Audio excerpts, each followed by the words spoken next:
الرحيم باب فرض مسح الرأس في الوضوء.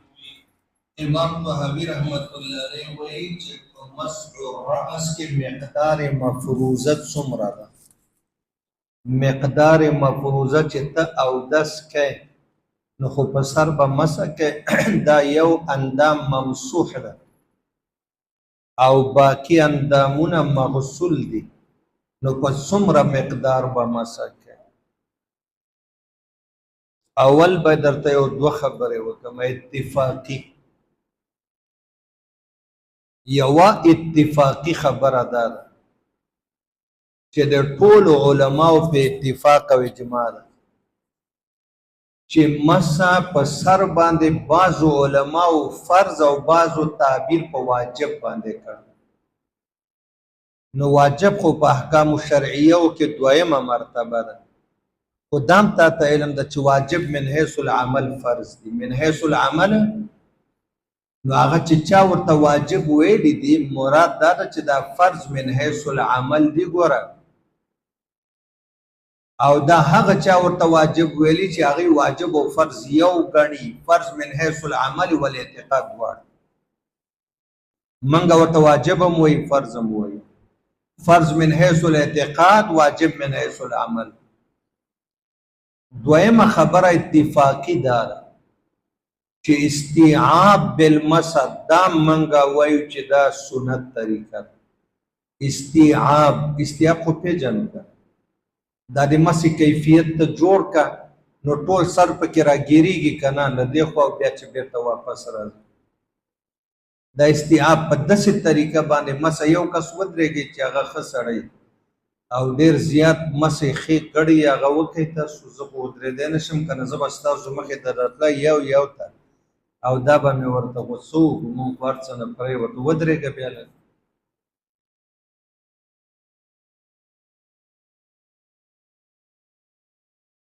اوس استیعاب راغی که نه،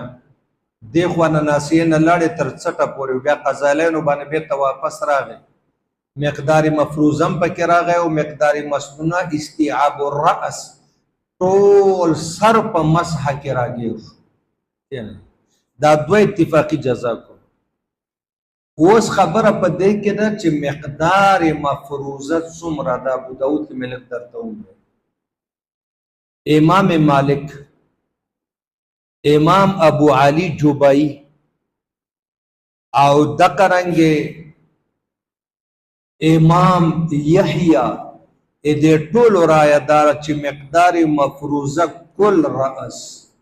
ټول سر باندې به مسح. امام مالک رحمت الله علیه، ابو علی جوبائی او یحیی ابن علی د دوی رایه دار چې مقدار مفروضه کل رأس ده. وامسحوا برؤوسکم با زائده ده، وامسحوا رؤوسکم. او را بشي دلته ابتدا کې یو روایت، دا روایت چې دوی په استدلال کړی امام مالک سے ابو علی جوبائی او یحیی او دا نورو. یو روایت دی عبدالله ابن زید،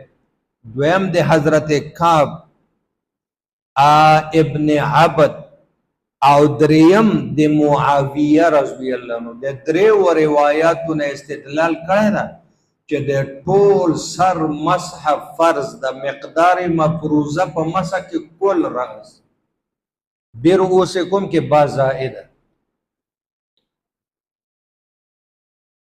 دویم رایه د امام شافعی ده. په یو قول کې احمد بن حنبل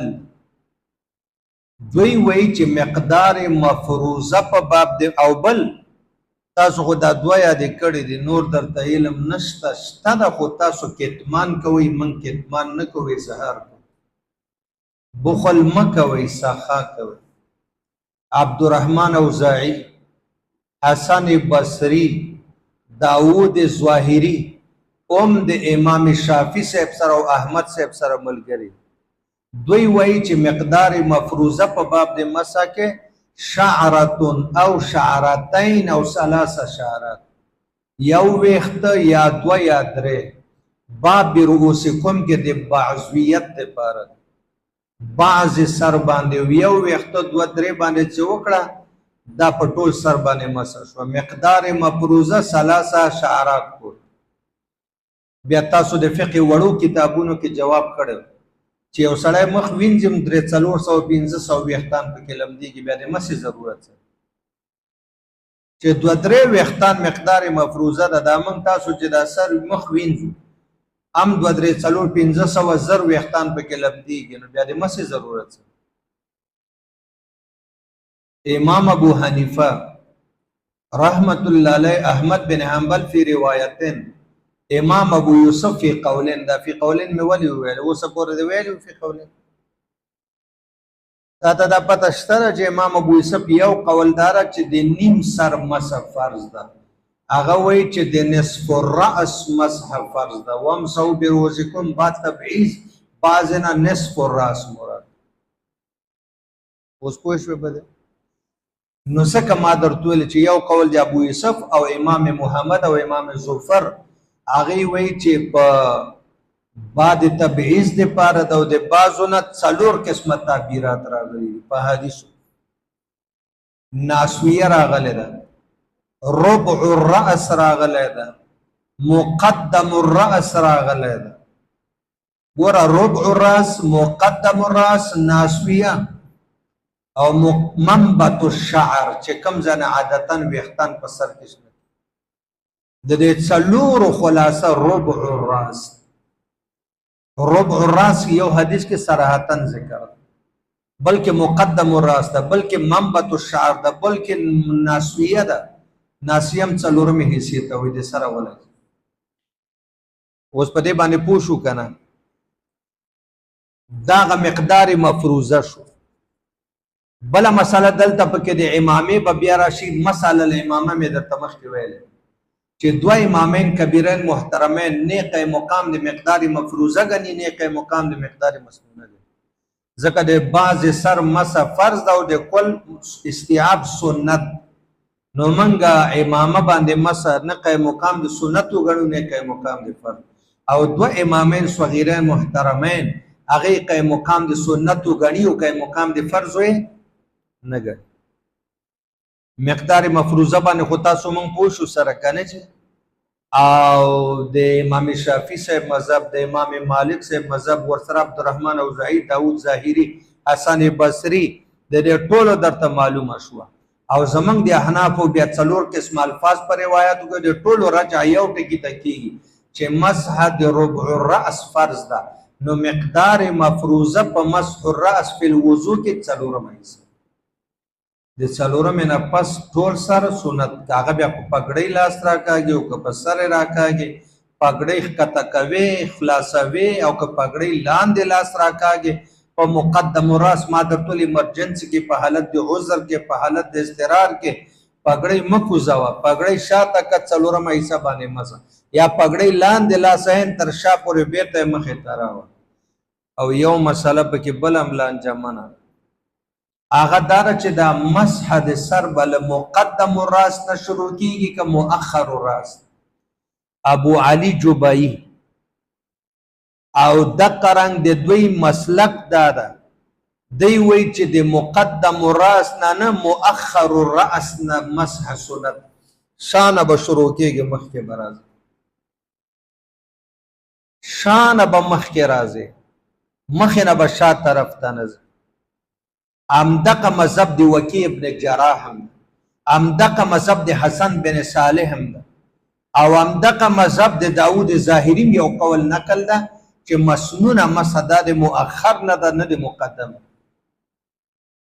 یو روایت را روان ده د ربیعی بیبی یو روایت، او جمهور مفسرین محدثین فقها او په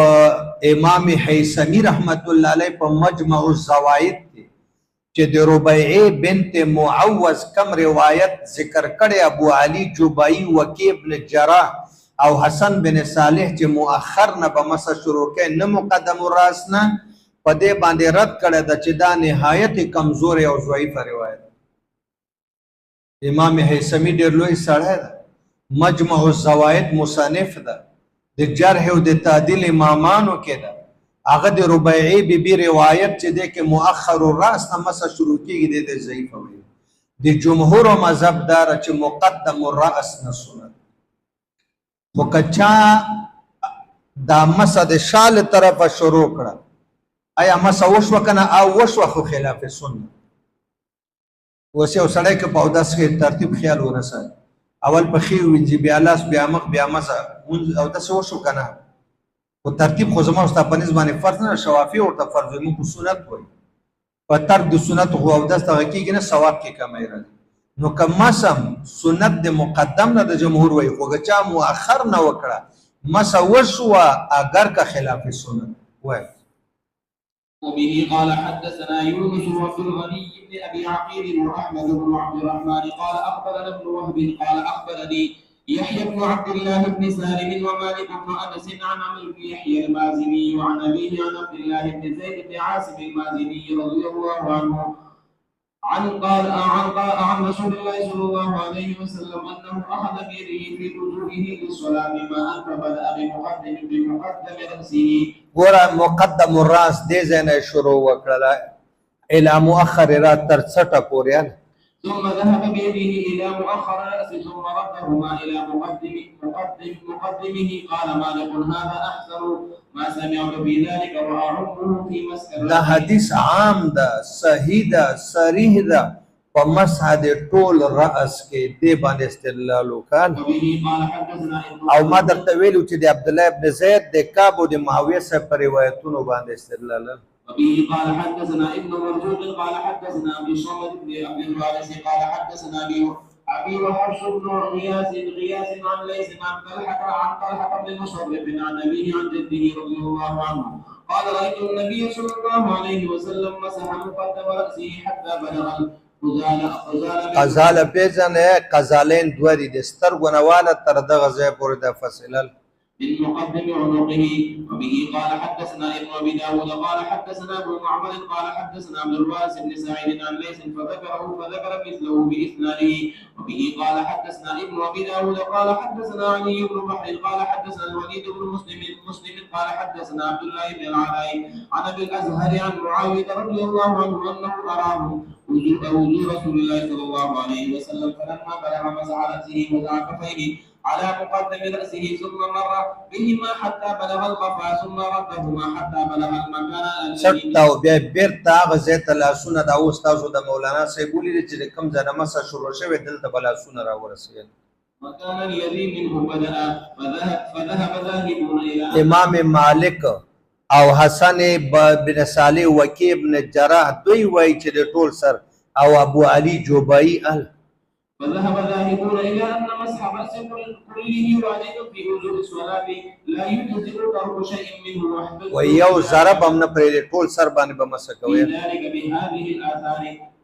وخالفهم مراد جمهور فقهاء او محدثین د درې امامان دي فقالوا الذي في اثاركم هذه دا جواب شو د مالکیانو لپاره دا تاسو چې په کوم احادیث استدلال کوي ان نبی مسح راس كل في وضوء للصلاه چې په ټول سره مسح کړي په ها قضا دا ګور متعمد حکم منګم کو او دس کون کیتا ايف ذلك في وضوء للصلاه منزل پر او دس کینو په ټول سر مسح کوا ولا نوجب ذلك بكماله خو موږ د ټول سر فرض مسح په واجب کوونه فرض کوونه وليس في فعل النبي اياه او نست په عمل د مصطفی کې چې په ټول سر مسح کړي ما یو قرینه قد دل على ان ذلك كان منه چې دا کار نبی پاک په طریقه د فرضیت باندې کړی دا څه قرینه نشته لانه فرض وقد رايناه توزع ثلاثا اوس ګوره موږ ګورو هر اندامه درې ځلې وینځل خو درې ځلې وینځل فرض دي نه دي کنه لاصابه الفضل لا لان ذلك فرض دا درې ځلې چې اندامونه وینځل نه په تور د فرضیت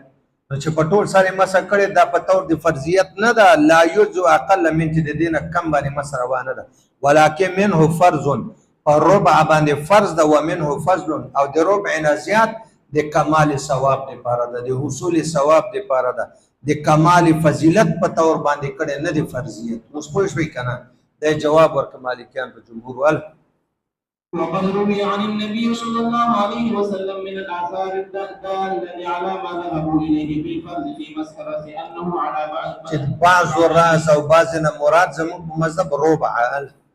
ما قد حدثنا ربيع المؤذن قال حدثنا يحيى بن حسان قال حدثنا حماد بن زيد عن أيوب عن ابن سيرين عن عمرو بن وهب الثقفي عن المغيرة بن شعبة رضي الله عنه أن رسول الله صلى الله عليه وسلم توزأ عليه عمامة فمسح عليه عمامته ومسح بناصيته تحت عمامته د عمامين لاندې په ربع الراس باندې مسح وکړه. به قال حدثنا حسين بن نصر قال سمعت يزيد بن هارون قال أخبرنا ابن عون عن عامر عن ابن المغيرة بن شعبة عن أبيه رضي الله عنه وابن عون عن ابن سيرين عن عمرو بن وهب عن المغيرة رضي الله عنه رفعه إليه قال كنا مع رسول الله صلى الله عليه وسلم في سفر فتوزأ للصلاة فمسح على عمامته. نور امامي خبره مې درته کړې ده او بیا ما درته حواله هم درته چې ترمذي کې به هم سره شوه. وقد ذكر الناس بشيء ففي وذكر الناسیه بشیء ناسیه پر ربع الراس باندې د دې تذکره کړي چې په دې ناسیه ربع الراس مقدم الراس منبت الشعر څلور الفاظ مختلف دي مطلب یو ده. ففي هذا الاثر ان رسول الله صلى الله عليه وسلم مسح على بعض الراس وهو الناسيه وظهور الناسيه دليل على ان بقيه الراس حكم ما ظهر منه لانه لو كان الحكم قد ثبت بالمسح على العمامه لكان كالمسح على الخفين فلم يكن الا وقد غيبت اشدار تو یو سړی چې په موضوع باندې مسح کوي دا بکله کېږي چې ټول خپه په موضوع کې پټي نو کني مخپه په موضوع کې باغې به مسح کوي او نیمه د موضوع نه بار هغه به غسل مسح جمع کیږي او یو اندام یا ټول حکم غسل یا ټول صحیح مسح نو په امامه لاندې چې مسح وکړه خو د ټول سر حکم دغه مسح وکړه او په ربع فرض او په باقی باندې استیاب کمال سوال پرول علی به مسح پکېږي په موضوع باندې چې دواړه قدمونه پټي فيه ما په موضوع کې ولو كان بعض الرجلين باديا لما اجزاه او کنیم قدم بهر یو نیم پټي بیا په باندې روانه د مسح لما اجزاه يغسل ما ظهر منه بیا خو بچا کم ښکاری هغه وینځي ويمسح على ما غاب منه او چې کوم قدم پټ په موزه کې باغې به مسح کوي فجعل حكم ما غاب منهما مضمنا بحكم ما بدا منهما نو چې کوم حکم د ما غاب دا منظم سو په حکم د ما بدا ښکارا کې نو بیا غسل او مسح دواړه جمع کېدې نشي بیا بدانیم قدم ټول وباسي په خبر بیا وی فلما وجب غسل الظاهر وجب غسل الباطن فكذلك غسل بنوي غسل کې به فرق وینو وجب غسل الظاهر وجب غسل الباطن نو چې کوم قدم حصہ ښکارا د وینځل فرض دي نو چې کوم پټ د بیا بداغي وینځل فرض وكذلك غسل لما وجب غسل ما ظهرت سره مقدم راس دي مسح فرض وا ثبت انه لا يجوز مسح ما بطن منه دینه دا ثابت شو چې د باطن مسح سره الا هغه جایز نه ده کنه ولی شابه ليكون حكم كله حكما واحدا الک نیم دې په سر باندې او نیم دې په پګړۍ باندې وکړل یا حکم بدل شو لکه نیم قدم په موزه کې د پاغه مسح کوي او نیم خاره د غوین ځاله وما كان حكم الرجلين الى غيبت بعضهما في الخفين الک دواړه خپې دې نیمه درې کوته په اندازه د قدمونو نه بهري او نور په موضوع کې دینه نه دی دا درې کوته په اندازه بهر دی بیا مسح کیږي نه نو چې دا کوم بهر دی حکم وینځل دی او چې کوم مذکر دی غسل او مسح دواړه څنګه جمع کیدي شي بدل او مبدل دواړه یا به دواړه پورا پټي مسح یا به دواړه پورا ښکاري غسل ویل فلما اطلق النبي صلى الله عليه وسلم في هذا الاثر بمسح الناس على مسح ما بقي من الراس دل ذلك ان الفرض في مسح الراس دینه دا معلومه شو چې مقدار مفروضه په مسح الراس في الوضوء کې ربع ده سالورم حصہ وامسحوا برؤوسکم کې بعد تبعیض د پاره ده او بعض نه مراد ربع الراس ناسیه مقدم الراس منبت الشعر وانما فعلوا فيما جاوز به الناسیه او د سالورم حصے نه زیات چې حضور کما مسح کړي په ناسیه ذالک من الاثار او نور آثار مرویو کې چې راغلي کان دلیلا علی الفضل دا دلیل د پدې چې د کمال ثواب لپاره کمال فضیلت حاصلولو لپاره نه بطور فرض هغه د فرضیت بطور نه دا کړي په ټول سر باندې لکه مالکیان چې وای لکه ابو علي جوبایی چې وای لکه حسن بصری چې وای لکه یحیی ابن سعید چې وای بلکې د کمال فضیلت لپاره آقا مدني خو اندام درې ځلې وینځل هم دا داسې نو دا خو د کمال ثواب او کمال فضیلت په تور تکمیل فرض نه دا چې دا درې واري وینځل فرض ول لا على الوجوب حتى تستوي هذه چې تستوي تطبیق راشي د دغه آثار په منځ کې چې هغه کې ناسویه مقدم الراس ربع الراس ذکر د منبت الشار او د هغه آثار په منځ کې چې هغه کې ټول سر باندې مسله کوي کتاب په اول کې چرال ولا تتزاد او د آثار مرویه په منځ کې چې په دې باب کې نقل دي چې د دې په منځ کې تعارض باقی پاتې نشه واما من طريق النظر فان ګوره د امام طحاوي خو لوی شان در چې د اخره کې د نقلي دلایل نه بعد مرفوع روایت موقوف روایت مقطوع روایت آثار د صحابه تعامل د صحابه فتوی د صحابه عمل د دینه پس دلیل عقلی په شکل د خپل نظر کې بیانوي و اما دلیل نظر دا د خپل نظر خو په صورت د دلیل عقلی کې پیش کی وای د عقل تقاضا دار چې ټول سر مس فرض نه بلکې د ربع څلورم حصے د ناسیه فرض فإنا رأينا الوضوء يجب في أعضاء فمنها ما حكمه أن يغسل الک اعضاء الوضوء څلور دي درې مغسولات دي یدین وجه او رجلین نو دې کې دانه دی راغلي چې نیم به وینځي او په نیم به مسکه یا به په ټول مسي حکم به یوي او یا ومنها ما حکمه ان يمسح لک سر باندې دا مسو په درو باندې غسل دل فأما ما حكمه أن يغسل فالوجه واليدان والرجلان في قول من يوجب غسل أصلهما فكل قد أجمع أن ما وجب غسله من ذلك د ټول علماء په دې باندې اتفاق د چې کوم اعضاء مغسوله دي نو د ټول عضو وینځل دا فرض دی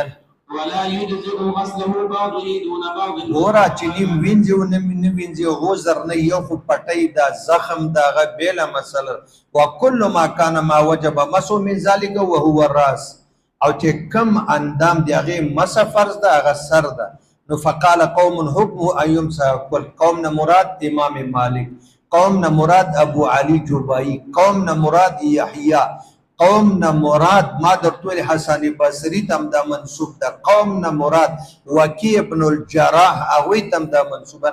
كما تغسل تلك الاعضاء كلها لکه څنګه چې ټول اندامونه وینځل کیږي او په ټول سر د مسموشي وقال اخرون يمسح بعضه اخرون نه مراد شوافی حنابلہ او احناف جمهور فقها او محدثین خو بیا فرق دا چې احناف او جمهور فقها او محدثین ربع وی بعد تبعیض د پاره